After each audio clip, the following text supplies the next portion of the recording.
Ukraine के करीब करीब सभी शहर जंग के मैदान में तब्दील हो चुके हैं। आज 22वां दिन है, लेकिन न तो रूसी हमलों की रफ्तार कम पड़ी है और न ही यूक्रेन के पलटवार का सिलसिला। रूसी मिसाइल और रॉकेट्स का जवाब यूक्रेन भी मिसाइल और तोपों से दे रहा है।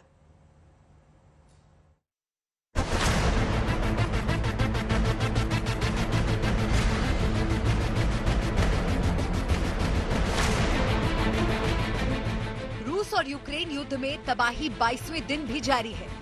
मारियोपोल में बीच सड़क पर रूसी टैंक बेखौफ घूम रहा है, मगर उसे अंदेशा नहीं कि एंटी टैंक मिसाइल लिए यूक्रेनी उसे निशाना बना रहे हैं। तभी रूसी टैंक पर हमला होता है। पहले हमले के कुछ ही सेकंड में दूसरा और तीसरा हमला होता है। इस बीच खतरा भांपकर टैंक पीछे लौटता है, मगर आखिरी हमला इतना जोरदार होता है कि न केवल उसके परखच्चे उड़ जाते हैं, बल्कि वो धुएं के गुबार में गुम हो जाता है। कीव पर रूस का रॉकेट अटैक। ये तस्वीर कीव की है, जो रूस के उन दावों को फिर से झूठा साबित कर रहा है कि वो सिर्फ सैन्य ठिकानों को निशाना बना रहा है। कीव की इस रिहायशी इमारत पर रूस ने रॉकेट से हमला किया। इस हमले में इमारत की ऊपरी मंजिलें तबाह हो गई। वहीं आग ने इमारत को लपटों में घेर लिया। एक शख्स की जहां मौत हो गई, वहीं 3 घायल हो गए। आनन फानन में इमारत में फंसे बाकी लोगों को बाहर निकाला गया। इरपिन में लड़ाई, कीव में दहशत।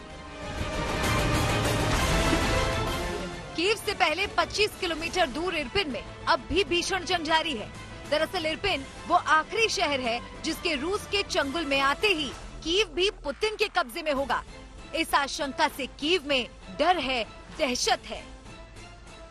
पिछले 2 दिनों के मुकाबले कल रात को कोई बड़ा यहाँ मिसाइल हमला या एयर अटैक कीव के अंदर नहीं हुआ है। कीव शहर के प्रॉपर में, मेन शहर के अंदर, लेकिन जो बाहर के इलाके हैं, जैसे इरपिन जहां लड़ाई चल रही है पिछले 7-8 दिन से, वहां लगातार लड़ाई जारी है और रूसी फौज वहां लगातार धीरे धीरे आगे बढ़ रही है। और उसके अलावा खार्किव में हमलों की खबर है, सूमी में हमलों की खबर है, और सबसे बड़ी खबर आई है मारियोपोल से कि वहां एक थिएटर को निशाना बनाया गया है, जिसको रूस ने नकारा है। रूस ने मना किया है कि उन्होंने ऐसा कोई एयर अटैक मारियोपोल पे नहीं किया। लेकिन जो लोकल सोर्सेज हैं उनके हिसाब से खबर आई है कि वहां काफी तादाद में सिविलियंस मरे हैं। सूमी में कुछ लोग ग्रोसरी लेने के लिए, खाना पानी लेने के लिए लाइन में लगे थे, वहां भी खबर आई है कि 13 लोगों की मृत्यु हुई है। अब इन खबरों की पुष्टि कर पाना अपने आप में बहुत मुश्किल काम है, क्योंकि अलग अलग सोर्सों से अलग अलग बातें आ रही हैं। जहां यूक्रेन कह रहा है कि इतनी बड़ी तादाद में सिविलियंस मारे गए हैं, वहीं रूस इस चीज को मना कर रहा है। और हमारे लिए इस वक्त, इसको फॉग ऑफ वॉर बोलते हैं, अंग्रेजी में एक शब्द है। इसका अर्थ ये है कि यहाँ हर चीज इतनी धुंधली है कि कुछ भी चीज को साफ साफ बता पाना बड़ा मुश्किल है। कीव में इस वक्त कोई बमबारी नहीं हो रही है और इस वक्त थोड़ा साफ है। निकोलेव में रूसी हेलीकॉप्टर ढेर। यूक्रेन के साथ जंग में रूस को भी भारी कीमत चुकानी पड़ रही है। यूक्रेन के निकोलेव में यूक्रेनी सेना ने एक रूसी हेलीकॉप्टर को ढेर कर दिया। वीडियो बनाने वाले यूक्रेनी सैनिक ने जीत के नारे लगाए। स्लावा उक्रेनी, हेरोयम स्लावा। खार्किव में रूसी हमले के बाद शोले। यूक्रेन के जिन शहरों पर बीते 22 दिनों में रूस ने सबसे ज्यादा बमबारी की है, उनमें खार्किव शामिल है। 22वें दिन एक बार फिर रूस ने इसे निशाना बनाया और पूरे शहर को आग और काले धुएं के गुबार में झोंक दिया। ये खार्किव का सबसे बड़ा बाजार है, जो अब पूरी तरह खाक हो चुका है।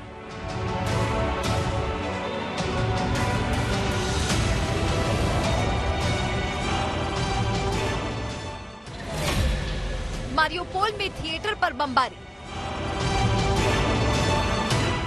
गूगल की सैटेलाइट तस्वीर में दिख रही लाल छत वाली ये इमारत एक थिएटर है। मारियोपोल में बेघर हुए लोगों ने अब यहीं शरण ले रखा है। यूक्रेन ने दावा किया कि बुधवार रात रूस ने इस थिएटर को भी निशाना बनाया। रूस के हमले के बाद यहां अफरा तफरी मच गई। इन्हीं हमलों का हवाला देकर जेलेंस्की पुतिन को अंतर्राष्ट्रीय कोर्ट से लेकर यूएन तक में घेर रहे हैं। वहीं बाइडेन ने पुतिन को युद्ध अपराधी घोषित कर दिया है, जिस पर रूस भड़का हुआ है। उसने रूस को अब आखिरी अल्टीमेटम दे दिया है। कीव में राजेश पवार के साथ आज तक ब्यूरो।